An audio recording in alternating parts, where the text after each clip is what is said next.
Hi friends, welcome back to our channel Unity Cooking. இன்னைக்கு நம்ம channel நம்ம பார்க்க போகிற recipe prawns and fish biryani. இந்த ரெசிபி எப்படி செய்கிறதுன்னு வாங்க இந்த வீடியோக்குள்ளே போய் பார்க்கலாம்.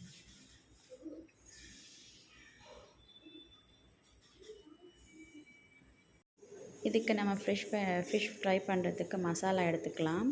Try ingredients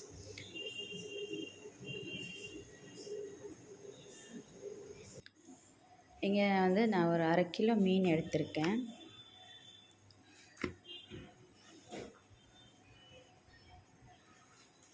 salt, coriander powder 1 teaspoon அளவுக்கு, அதே அளவுக்கு red chilli powder, pinch of turmeric powder, கொஞ்சமாக வந்து ஒரு 1/2 ஸ்பூன் அளவுக்கு பெப்பர் பவுடர் போட்டிருக்கேன். இது எல்லாத்தையும் சேர்த்து நம்ம மிக்ஸ் பண்ணி விட்டுக்கலாம். இதுக்கு வந்து ஃபஸ்ட்டு நம்ம வந்து ஃபிஷ்ஷு ஃப்ரை பண்ணிக்கணும். மசாலா வந்து நல்லா மிக்ஸ் பண்ணிட்ட பிறகு இதில் lemon juice of lemon juice வந்து ஆஃப் லெமன் வந்து பிழிஞ்சு விட்டுக்கலாம்.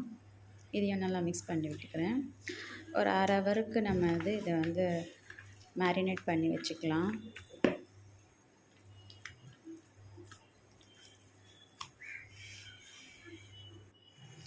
இப்போ நான் வந்து இங்கே ஒரு தவா வச்சுருக்கேன் ஃபிஷ் ஃப்ரை பண்ணுறதுக்கு. ஆயில் ஊற்றிட்டு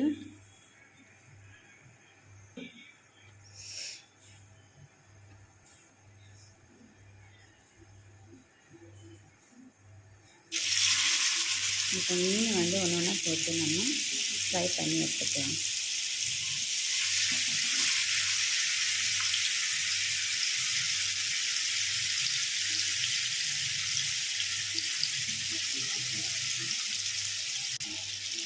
இப்போ நான் வந்து மீன் வந்து எல்லாமே ஒன்றா போட்டேன்.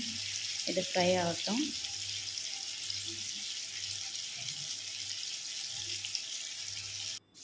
அது இன்னொரு சைடு வந்து ஒரு பேனை வந்து வச்சுருக்கேன். நான் இதில் வந்து நான் எண்ணெய் ஊற்றுக்கிறேன்.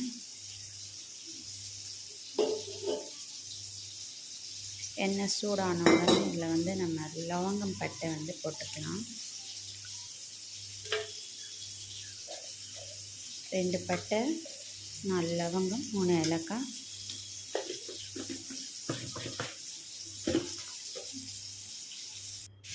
அதுக்கு அடுத்ததாக நான் இப்போது எனக்கு வந்து 1 kg அளவுக்கு பிரியாணி செய்வேன். அதுக்கு வந்து நான் ஒரு 5 மீடியம் சைஸ் அளவுக்கு வெங்காயத்தை வந்து இந்த மாதிரி ஸ்லைஸ் பண்ணி வச்சுருக்கேன். இப்போ இதே இதில் போட்டுக்கலாம்.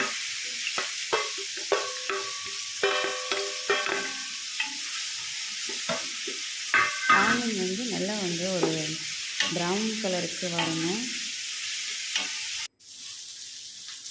இப்போ பார்த்திங்கன்னா ஆனியன் வந்து ஓரளவுக்கு வந்து பிங்க் கலரில் மாறியிருக்கு. இதில் நம்ம வந்து இந்த அளவுக்கு இருக்கும்போது ப்ரான்ஸ் வந்து எறா வந்து நான் இதில் போட்டுக்கிறேன். இது ஒரு டிஃப்ரெண்ட்டான டிஷ்ஷு தான், பட்டு டேஸ்ட் வந்து அவ்வளோ நல்லாயிருக்கும். நீங்கள் கண்டிப்பாக உங்கள் வீட்டில் செஞ்சு பாருங்கள். அதே அளவுக்கு நான் வந்து ஒரு 1/4 கிலோ அளவுக்கு நான் வந்து ப்ரான்ஸ் எடுத்துருக்கேன். ப்ரான்ஸ் போட்ட பிறகு அதில் கொஞ்சமாக சால்ட்டு, அதுக்கடுத்ததாக கொஞ்சமாக மஞ்சள் தூள் போட்டு நல்லா மிக்ஸ் பண்ணி அந்த இறால இருக்கிற தண்ணியெல்லாம் வற்றி வர வரைக்கும் நம்ம இதை வந்து குக் பண்ண போகிறோம். அதே அளவுக்கு ஆனியன் வந்து நல்லா கலர் மாதிரி ப்ரௌன் கலரில் வரணும். அதுக்கடுத்ததாக இதில் நம்ம வந்து ஜிஞ்சர் கார்லிக் பேஸ்ட் ஆட் பண்ணிக்கலாம். இங்கே நான் வந்து 1.5 டேபிள் ஸ்பூன் அளவுக்கு போடுறேன். எப்போவுமே நீங்கள் பிரியாணி செய்கிறீங்கன்னா ஃப்ரெஷ்ஷாக வந்து ஜிஞ்சர் கார்லிக் பேஸ்ட் வந்து அதாவது அரைச்சி போடுங்க, நல்லா டேஸ்ட் கொடுக்கும். அதுக்கடுத்ததாக இதில் கொஞ்சமாக எலுமிச்சை சாறு வந்து போட்டுக்கிறேன். அதுக்கடுத்ததாக கொத்தமல்லி, புதினா, அப்புறமா வந்து க்ரீன் சில்லி, இது எல்லாத்தையும் நம்ம வந்து சாப் பண்ணி வச்சுருக்கோம். க்ரீன் சில்லி வந்து அப்படியே முழுசாக போட்டுக்கலாம். அதுக்கப்புறமா வந்து இது புதினா, கொத்தமல்லி எல்லாம் நல்லா சாப் பண்ணி போட்டுக்கலாம்.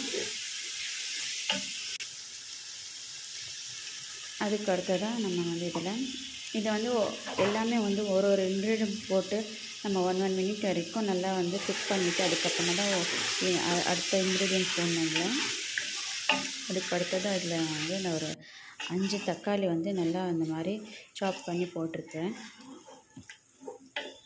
இதையும் போட்டு நல்லா மிக்ஸ் பண்ணி விட்டுக்கலாம். இப்போது இது வந்து நல்லா ஒரு சட்னி பதத்துக்கு வரணும். எல்லாமே மிக்ஸ் ஆகி ஒரு நல்லா வந்து மேஷ் ஆகி வரணும்.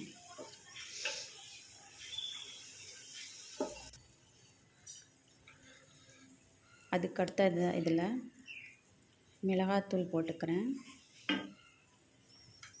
மிளகாத்தூள் வந்து உங்களுக்கு காரத்துக்கு ஏற்ற மாதிரி நீங்கள் போட்டுக்கோங்க.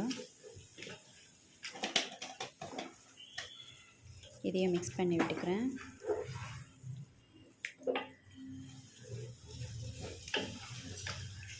இது ஒரு நிமிஷத்துக்கு நம்ம வந்து இதை வந்து குக் பண்ணிக்கலாம்.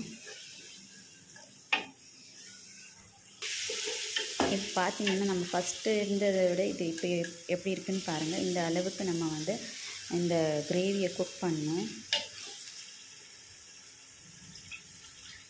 அதுக்கு அடுத்ததாக இதில் சுடு தண்ணி நான் வந்து ஆட் பண்ணிக்கிறேன். தண்ணி வந்து ரொம்ப அதிகமாக போடக்கூடாது. அதாவது ரைஸ் வந்து டிப் ஆகிற வரைக்கும் நம்ம போட்டுக்கணும்.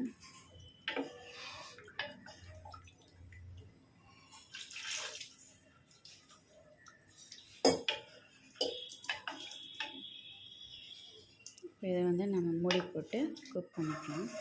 இப்போ அடுத்த சைடு பார்த்திங்கன்னா நான் வந்து இது தம்மு போட்டு தான் செய்ய போகிறேன். ஸோ இங்கே வந்து தண்ணி வந்து சூடாக வச்சுருக்கேன். இதில் வந்து உப்பு போட்டுக்கலாம். 1 கேஜிக்கு நம்ம எவ்வளோ போடணுமோ அந்த அளவுக்கு போட்டுக்கலாம். இங்கே வந்து 1 கிலோ பாஸ்மதி ரைஸ் வந்து நான் ஆல்ரெடி ஊற வச்சுருக்கேன். ஊறின அரிசியை வந்து இங்கே சுடு தண்ணியில் நம்ம குக் பண்ணி எடுத்துக்க போகிறோம். ரைஸ் வந்து ஃபுல்லாக குக் ஆகக்கூடாது. 50% குக் பண்ணிக்கலாம் நம்ம. மற்ற 50% வந்து அந்த கிரேவியில் குக் ஆகும் தம்மில். இது குக் ஆகிடுச்சு. நம்ம வடிகட்டி எடுத்துக்கலாம். இங்கே ஒரு பக்கம் கிரேவியும் ரெடி ஆகிடுச்சு. இப்போ நம்ம வடிகட்டி வச்சுருக்கிற ரைஸ் வந்து கொஞ்சம் கொஞ்சமாக இதில் வந்து போட்டுக்க போகிறோம். லேயராக நம்ம வந்து இதில் போட்டுக்கலாம்.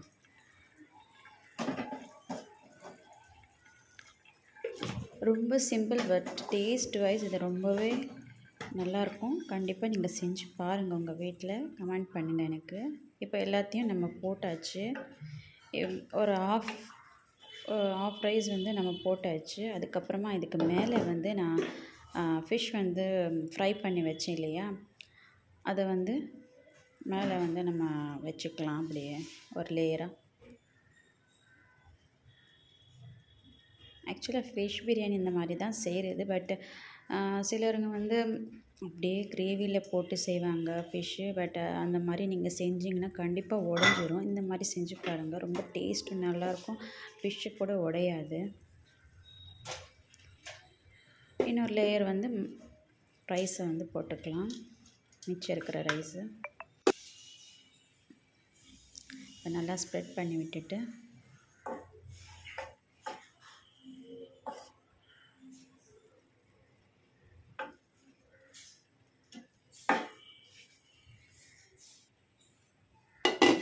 இப்போ நம்ம அதை தம் போட்டு எடுக்க போகிறோம்.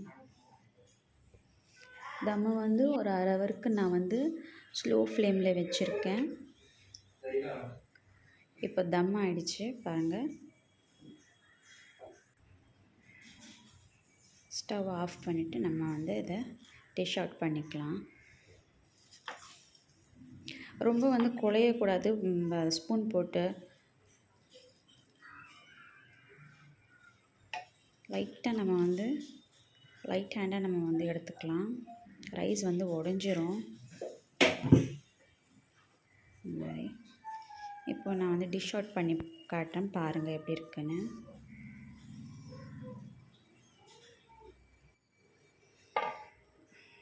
ஒரு பிளேட்டில் நம்ம இந்த டிஷ் அவுட் பண்ணிக்கலாம்.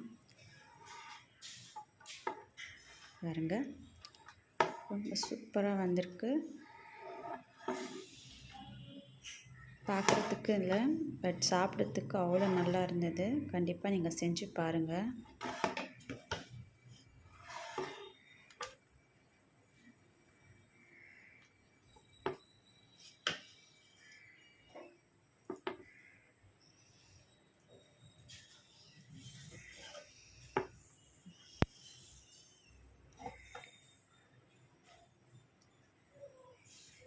Fish and prawn biryani ready ஆகிடுச்சு. கண்டிப்பாக உங்கள் வீட்டில் இந்த ரெசிபியை செஞ்சு பாருங்கள். செஞ்சு பார்த்துட்டு எனக்கு கமெண்ட் பண்ணுங்கள்.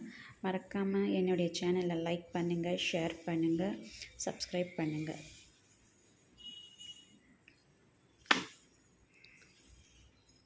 தேங்க்ஸ் ஃபார் வாட்சிங்.